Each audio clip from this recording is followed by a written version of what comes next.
Shri अंतर्जामी beige भारप्राप्त प्रधान शिक्षक मुलुगाई प्रकल्प उपरा विद्यालय पटामुंडाई पेशारे शिक्षक किंतु निशारे परिवेश चिंतन और कविता लिखन 1996 मसीह निज बाड़ी बगीचा ग्राम रास्ता जरिया बलदेव क्लस्टर सीआरसीसी थिबा समय रे प्रत्येक विद्यालय रे निज पकेट्रु पैसा खर्च करी वृक्षरोपण करने और चलित वर्ष पटामुंडाईरू बाबर पर्यंत 10,000 ताल मंजी रोपण करिसेंती।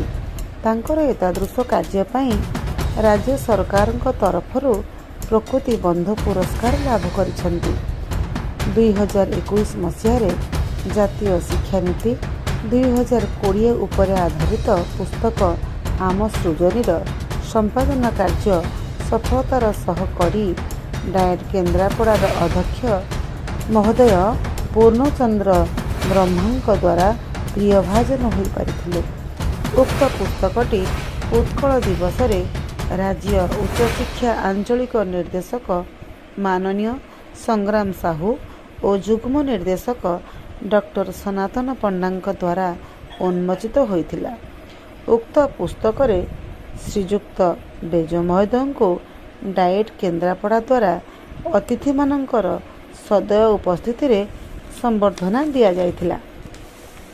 परवर्ती समय रे तांको द्वारा रचित आम विद्यालय आम दिवस नामक एक पुस्तक जहाँ कविता माध्यम रे विद्यालय स्तर रे पालन करा जाउथिबा विभिन्न उत्सव और पालनीय दिवसर महत्व संपर्क रे रचना करथिले, जहाँ ओडिशार उच्च शिक्षा क्रीड़ा युव व्यापार ओडिया भाषा साहित्य और संस्कृति मंत्री मान्यवर सूर्यवंशी सूरज द्वारा उन्मोचित होइअछि।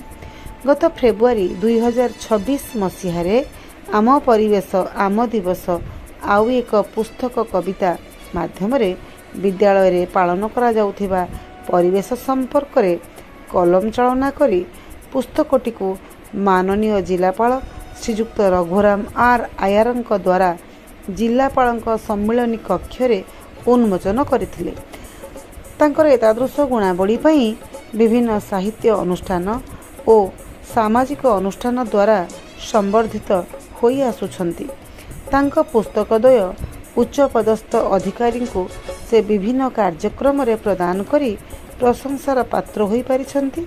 विशेष करी राष्ट्रपति भवन जीवार सौभाग्य लाभ करी राष्ट्रपति सूचना अधिकारी को पुस्तक प्रदान करने संगे संगे राष्ट्रपति को तांको द्वारा प्रदान करथिले। राज्य स्तर रे ओसेपार अतिरिक्त निर्देशक डॉक्टर सनातन पंडा अवसरकालीन उत्सव रे जोग देई कविता माध्यम रे एक मानपत्र प्रदान करथिले। डाएट केन्द्रापड़ार पूर्वतन अध्यक्ष डॉक्टर पूर्णचंद्र ब्रह्मांकर केन्द्रापड़ारू राज्य एसीआरटी सहकारी निर्देशक भावे जोग देवा परे एक विदायकालीन संबर्धना जहाँ विधानसभा रे तत्कालीन सचिव माननीय दाशरथी शतपथी प्रकोष्ठ रे आयोजन करथिले, जहाँ एक स्मरणीय घटना। विधानसभा संपर्क रे